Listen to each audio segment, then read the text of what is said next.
आपण कहितिबा उत्तर बोधे मु भाबुची आपण पाई सारिथिबे कारण किए मना करथिला आ मनुष्य शब्द केउठी आसिला ताले आमे काहे कुकुर नुही ये मनुष्य शब्द को किए आनिथिला प्रथम ये शब्दटी केउठु आसिथिला जय श्री जगन्नाथ श्री रु आरंभ श्री रे शेष भाव और भावनार कार्यक्रम चरित्र खोजुची चित्र भितर डायरी को आपण मानक सम्मुख को आनिबा पई आमको आउ किछि समय लागुची जेउथि पई आमे आपनको प्रतीक्षा पई आमे दुखित किंतु खूब शीघ्र आपण मानक पाखको आसुछु आपण मानक पाखको चरित्र खोजुची चित्र भितर डायरी आनिबा पूर्व आज विशेष उपस्थापन रे मु स्वागत करुछि राकेश कुमार आजिर कार्यक्रम विशेष उपस्थापना चंद्र ग्रहण को नहीं विभिन्न महलर कथा कहवा विभिन्न महल में विभिन्न कथा उठी एवं ए कथा को नहीं गतकाली ठारू आंदोलित होउतिबा हृदयटी को आज आपण को विशेष उपस्थापना माध्यम रे प्रतिफलित करने चिंता कलु आज उपस्थापना माध्यम रे आडुछि गतकाली विभिन्न गणमाध्यम एवं विभिन्न प्लाटफॉर्म रे हेतुवादी बा जने बड़ भाई जने बंधु गोटे कथा रखिथिले उत्तर प्रश्न पचारि जड़े ज्योतिर्विद को जे ग्रहण रे खाद्य न खाइबा पई किए मना करिसेंती तो आम यही प्रश्न उपर आलोचना परिसर भितर को जिबा विशेष उपस्थापन स्थान दबा तांकर उत्तर रखिया पई चेष्टा करिबा काहेकि ना तांको आमे सम्मान करू एवं तांक कथा को सम्मान जणाई ए उत्तर टी रखिया को चेष्टा करिबु जड़े सनातनी हिसाब रे आमे उत्तर टी रखिबु कारण वर्तमान समाज रे जो भाव में सनातनी मान को नहीं तर्क और वितर्क चली से घटना को नहीं आमे आरंभ करुचु चरित्र खोजुची चित्र भितर डायरी जहाँ कनसेप्ट संपूर्ण आने आपण पाखक टिके विलंब हो सत किंतु खूब शीघ्र आपण मान सम्मुख को आसुच चंद्र ग्रहण को नहीं विभिन्न महल में जो आलोचना चली खाद्य न खाइबा नहीं से समय जने हेतुवादी ए कथा को कही जे किए मना करथिले जे चंद्र ग्रहण में खाइबा पई आमे से कथा ऊपर को जिबा किंतु गोटे से कथा भीतर को जिबा पूर्व गोटे कथा कहि रखिबा चाहिबू जीव और जीवन को चिन्हितिबा लोकटी ये कथा कहबा आमको कोठी ना कोठी आघात देछि काहे कि आमे कहिलु ए कथा जीव और जीवन को चिन्हितिबा लोकटी से बड़ भाई जनक काली जत बळे उपस्थापना माध्यम रे रखुतिले से गोटे कथा कहउतिले जे मु आमिष खाए नाही जेउति पई आम डायरी सब बळे कहे आ जीव और जीवन को जे चिन्हिछि जय श्री जगन्नाथ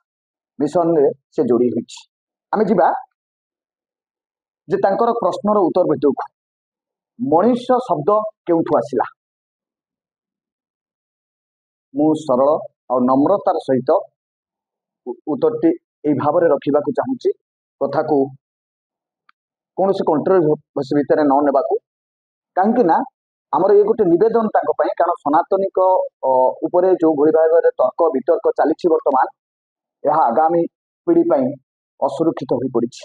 कारण महाप्रभु चरित्र भितर आमे समस्ते जड़े जड़े तार भितर मुझे जड़े चरित्र महाप्रभुंर धूलीटे हेले भी से ए कथा को आपण मान सामना को आने को चेष्टा कलु जे मनुष्य शब्द केउठु आसिला से जो क्वेश्चन कहले जे चंद्र ग्रहण रे खाद्य न खाइबा किए कहिछि सेमती मु कहबा को चाहूची जे आम पछरे लेखा होइतिबा मनुष्य शब्दटी केउठु आसिला आमको मनुष्य शब्द किए विवेचित कला कहीं ना जितेबले गोटे जीव जंतु जितेबले मार्केट रे बुलुचंती बा रास्ता रे बुलुचंती से भी आमको देखुथिबे से भी आमको कहउथिबे अरे ये से कोन आमको मनुष्य कहउथिबे से भी कहउथिबे ये पशु आमे मनुष्य एमती भी हेतै पारे कहीं ना मनुष्य शब्दटी आम पछरे सुंदर शब्दटी जितेबले व्यवहार करा गला ताको किए आनिथिला प्रथम जो लोक आनिथिला होय तो मु भाबुची सेतिकी बेलु प्रचलित होई आसीची एई साहित्य संस्कृति एवं परंपरा आमे आम परंपरा साहित्य संस्कृति को पछरे पकेइबा नाही साथी रे नै कि जिबा गोटे कथा हमर ए मिशन रे अछि आ गोटे कथा कहि रखिबा को चाहिबे एठी जेतबळे से बड़ भाई जनक ए कथाटी को रखुतिले आ ज्योतिर्विद को काउंटर करुतिले से समय रे गोटे कथा मोर हृदय बा व्यक्तिगत मत हिसाब रे मु कहिबी आंदोलित जेतबळे मते करितला से समय रे मु गोटे चिंता करथिली जे आम पछरे लेखा होइतिबा मनुष्य शब्दटी केउटु आसला आपण माने भी चिंता करुथिबे ग्रहण सहित मनुष्य शब्दर कोन संपर्क रहिछि बा सामंजस्य रहिछि निहाती रहिछि आमे जिबा तमाम घटना भितर प्रकृति परिवेश आ जीव जीवन ये सब को नहीं आज सारा संसार ଯେତେବେଳେ ଆମେ ସାରା ସଂସାରରେ ବଞ୍ଚିଛେ ସେତେବେଳେ କିଛି ନା କିଛି କରିବାକୁ ତ ପଡେ, ଆଉ ସଂସ୍କାର ସଂସ୍କୃତି ଏବଂ ପରମ୍ପରାକୁ ନେଇ ଚାଲିବାକୁ ପଡେ। କାହିଁକି ନା ଆମକୁ ଦେଇଥିବା ସଂସ୍କାର, ଆମ ବାପା ମା ମାନେ ଦେଇଥିବା ସଂସ୍କାର, ଆମେ ତାକୁ ମାନି ଚଳିଲେ ହିଁ ଆଗାମୀ ପିଢି ପାଇଁ ସୁରକ୍ଷିତ ହେବ ବୋଲି ଯାହା ଆମେ ଶିକ୍ଷା ପାଇଛୁ। ଯେତେବେଳେ ଗ୍ରହଣ ଲାଗୁଛି ସେ ସମୟରେ ମୁଁ ବି ଆଜି ଯେତେବେଳେ ଘରୁ ଆସିଥିଲି ସେତେବେଳେ ମତେ ଭୋକ ହେଲା। ମୁଁ ବି ହୋଟେଲରେ ପ୍ରଥମ ଲୋକ ଯେ କି ଜଣେ ହୋଟେଲରେ ବସିଥିଲି ଆଉ ପ୍ରଥମ ଗ୍ରାହକ ଭାବରେ ମୁଁ ସେଠି ସାଧା ମିଲ୍ଟି ଖାଇଲି ଆସିଲି। କାହିଁକି ନା ମତେ ଭୋକ ହେଲା, ମୁଁ ଖାଇଲି। ଆମେ କାହାକୁ କହୁନାହିଁ ମନା କରିବା ବା ଖାଦ୍ୟ କୁ ରୋକିବା ପାଇଁ। ଆପଣ ଯେମିତି କାଲି ଗୋଟେ କଥା ଚାଲିଥିଲା ଯେ କିଏ ମନା କରିଛି ଆଉ ଆପଣ କାହିଁକି ବାଧ୍ୟ କରୁଛନ୍ତି ଲୋକମାନଙ୍କୁ ଯେ ଗ୍ରହଣ ଦିନ ଖାଦ୍ୟ ନ ଖାଆନ୍ତୁ। ନାଇଁ, କାହାକୁ ଖାଦ୍ୟ ଖାଇବାକୁ ମନା ନାହିଁ। ଯାହାର ଯେ ରୋଗାଗ୍ରସ୍ତ ଅଛନ୍ତି, ଯେ ଡିଜିଜରେ ପରିପୂର୍ଣ୍ଣ, ଯାହାଙ୍କୁ ନିହାତି ଖାଇବାର ଆବଶ୍ୟକତା ଅଛି ସେମାନେ ଖାଇବେ। ଯାହା ଆଲୋଚନା ପରିସର ଭିତରକୁ ଯାଏ ଯେ ସମାଜରେ ଆଜି ବି ସ୍ପିରିଟ ବା ଐଶ୍ୱରିକ ଶକ୍ତି ମଧ୍ୟ ରହିଛି। ତାରି ଭିତରୁ ଗୋଟିଏ କଥା ଯଦି ବୁଝିବା ଯେ ଯେତିକି ଆଲୋଚନା ପରିସର ଭିତରକୁ ହୁଏ, ଏ ଘଟଣାକୁ ଅନ୍ଧବିଶ୍ୱାସ ଭିତରେ ନ ନେଇ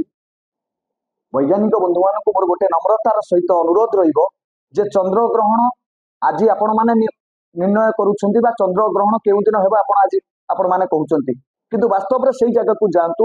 ବିଗତ ଦିନ ମାନଙ୍କରେ ପଠାଣି ସାମନ୍ତ ମଧ୍ୟ ତାଙ୍କ ନଳା ସାହାଯ୍ୟରେ ସିଏ ଗ୍ରହ ଏବଂ ଚନ୍ଦ୍ରମାଣ ଗ୍ରହ ଏବଂ ନକ୍ଷତ୍ରର ଗଣନା କରିଥିଲେ। ତ ଯଦି ଆମେ ସେ କଥାକୁ କହିବା, କାଉଣ୍ଟର କରିବା, ତ ହୁଏତ କୋଉଠି ନା କୋଉଠି ଆମେ ଆମ ଜ୍ୟୋତିର୍ବିଦ ବା ଜ୍ୟୋତିର୍ବିଜ୍ଞାନକୁ ଆମେ ଅସମ୍ମାନିତ କରୁଛୁ ବୋଲି ଭାବି ନେବା। ତ ସେଥିପାଇଁ ଯେତେବେଳେ ପୂର୍ବପୁରୁଷରୁ ଚଳନି ଭିତରେ ଚାଲି ଆସିଥିବା ଗ୍ରହଣରେ କିଏ କିଏ କୁହନ୍ତି, ଆମର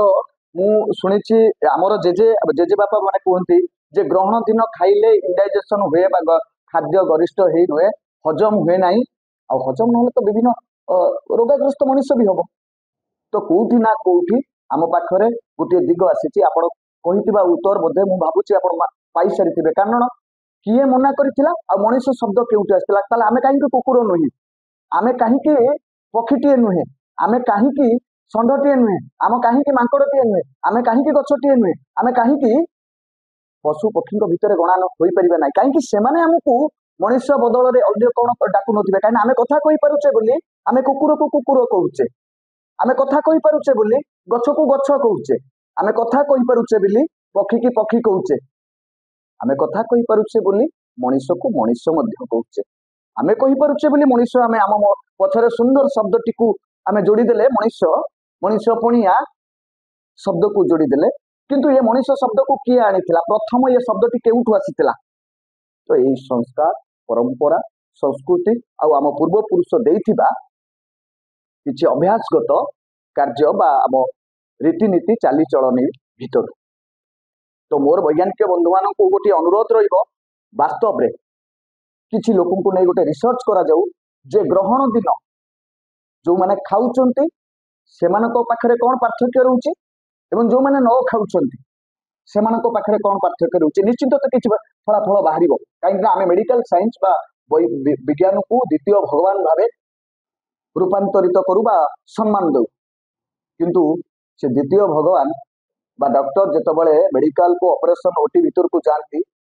ସେ ବି ଜୟ ଶ୍ରୀ ଜଗନ୍ନାଥ କୁହନ୍ତି ଆଉ ମହାପ୍ରଭୁଙ୍କୁ ସ୍ମରଣ କରନ୍ତି ଆଉ ଐଶ୍ୱରିକ ଚିନ୍ତାଧାରାକୁ ନେଇ ଓଟି ଭିତରେ ଅପରେସନ କରନ୍ତି। ଆଜି ବି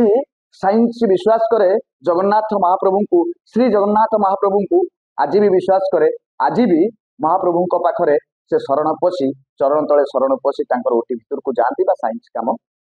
କିଛି ପରିମାଣରେ କରନ୍ତି, କିଛି ଡକ୍ଟର କରନ୍ତି ଆଉ ଅନେକ ଯୋଉମାନେ କରନ୍ତିନି ତା ଭିତରେ ଆମେ ତାଙ୍କୁ ନବା ନାହିଁ, ପଶିବା ନାହିଁ। କିନ୍ତୁ ଆଜି ବି ବିଶ୍ୱାସ ରହିଛି, ବିଶ୍ୱାସ ଭରସାରେ ହିଁ ସଂସାର ଚାଲିଛି। ତାର ଭିତରେ ସେଇ ହେତୁବାଦୀ ଭାଇଙ୍କୁ ମୋର ଗୋଟିଏ ଅନୁରୋଧ ରହିବ, ସନାତନୀକୁ ଧର୍ମକୁ ନଷ୍ଟ କରନ୍ତୁ ନାହିଁ। ମୁଁ କେବଳ ସନାତନୀଙ୍କ କଥା କହୁନାହିଁ, ମୁଁ ସବୁ ଧର୍ମକୁ ସମ୍ମାନ ଦେଇ ଜଣାଇକି କହି ରଖିବାକୁ ଚାହୁଁଛି ସେଇ ହେତୁବାଦୀ ମହୋଦୟଙ୍କୁ ଯେ ଆପଣ ଯାହା କହୁଛନ୍ତି କୁହନ୍ତୁ, କିନ୍ତୁ ସନାତନୀକୁ ନେଇ ଗୋଟେ ବିଦ୍ରୋହ ସୃଷ୍ଟି କରନ୍ତୁ ନାହିଁ। ଆହୁରି ଗୋଟେ କଥା, ଆପଣ ଯୋଉ ବିରିୟାନୀ ବାଣ୍ଟିବା କଥା କାଲି ଆଲୋଚନା ହେଉଥିଲା, କିଏ ଆପଣଙ୍କୁ ଅଧିକାର ଦେଲା? ଯେମିତି ଗତକାଲି ଆପଣ ସମସ୍ତେ କହୁଥିଲେ କିଏ ଆପଣ ମାନଙ୍କୁ ଅଧିକାର ଦେଲା ଯେ ମନା କରୁଥିଲେ ଯେ साधारण लोक मैंने खाद्य खाइबा पई मना कर किए मना करिछि से कथा पचारुतिले आमे भी आज आपको गोटे प्रश्न पचारिबा को चाहबू जे आपण साधारण लोक जीवन नवा पई आपण काई प्रस्तुत होउछन काहे आमे कथा कहूछु जदि आधरे किछि शीर्षांक बाहरे ताहले लोक लोभरे हुंतु बा समाज लोभरे पड़ू जेतेबेले खाद्यटी मिलुचे से खाइबा आम जेजे कहूथिबा कथा जदि प्रकृत सत्य होइताए ग्रहण दिन खाद्य खाइले बद हजम हुए बा हजम करवा कष्ट साध्य हुए आकु जदि साइंस कल्चर करे किछि बाहरे ताले आपण तो प्रथम लोक रहिबे जे कि आपण खाइबाकू एई दिन खाइबाकू जाची लोक को मृत्यु मुख को ठेली दउचंती रोगाग्रस्त करबा पई ठेली दउचंती हमरे ए प्रश्न आपनको आपण आकु चिंता करंतु आ सनातनी को कथा बुझंतु सनातनी ऊपर आंगुठी उठेई तर्क वितर्क करी धर्म धर्म को एभली गोटे संस्कार बाहर को नहीं जावाई चिंता करंतु नहीं आपण को मु यथेष्ट सम्मान दिए कहीं ना आपण को हेतुवादी कह जाए सत्य किंतु आपण जीव जीवन को चिन्ह कहीं ना काली गोटे कथा कही जे मु आजीवन छोट बड़ू आमिष खाइनी आ जो लोक आमिष खाएनी आम डायरी ताकू स्थान दिए आउ कहे जीव जीवन को चिन्ह से ही प्रकृत जीव आ जीवन को चिन्ह आज विशेष उपस्थापन आमर यही कथाटी रही जे किए मना करिथिला ग्रहण दिन खाइबा पाई आमर भी से प्रश्नर आउ गोटे प्रश्न आम मन भितर उंकी मारला आमे ताकू पचारिबाकू चाहिलु आम पछपटे लेखा होइतिबा मनुष्य शब्दटी किए लिखिथिला ये दुईटा जाक को कंपैरिजन करंतु आ उत्तर तो निश्चिंत रखंतु कहीं ना वर्तमान धीरे धीरे गोटे संस्कार आउ परंपरा संस्कृति को ध्वंस करबा पई रीतिमत प्लान चली आमे कहि परिबा गोटे विराट षडयंत्र चली कहि परिबा कहीं ना किछि साधु रहिचंती किछि ज्योतिर्विद रहिचंती किछि किछि प्रोफेशनल किछि किछि लोक मान रहिचंती जो माने याकू अपव्यवहार करूचंती अपव्यवहार करिबा नाही आ मोर हेतुवादी महोदय को गोटे अनुरोध रहिबो आपण खाउचंती खाई पारंती काहे ना मु खाइछि आज आपण भी खाई पारंती जे खाइबार कथा खाई पारु पूर्व पुरुषरु थिबा संस्कार परंपरा संस्कृति को लिभेई न दिया जाऊ आकु अंधविश्वास बोली कुहा न जाऊ कारण अंधविश्वास को आमे भी मध्य जनसाधारण को गोटे अनुरोध करिबो अंधविश्वास ऊपर विश्वास करंतु नाही किंतु ग्रहण दिन खाद्य न खाइबा किए कहितिला खाद्य मना करितिला ये प्रश्न पचारि गोटे जमती शब्द को अपव्यवहार कर आम संस्कृति को ध्वंस करबा पई चिंता करा न जाऊ। रहुचु नमस्कार जय श्री जगन्नाथ।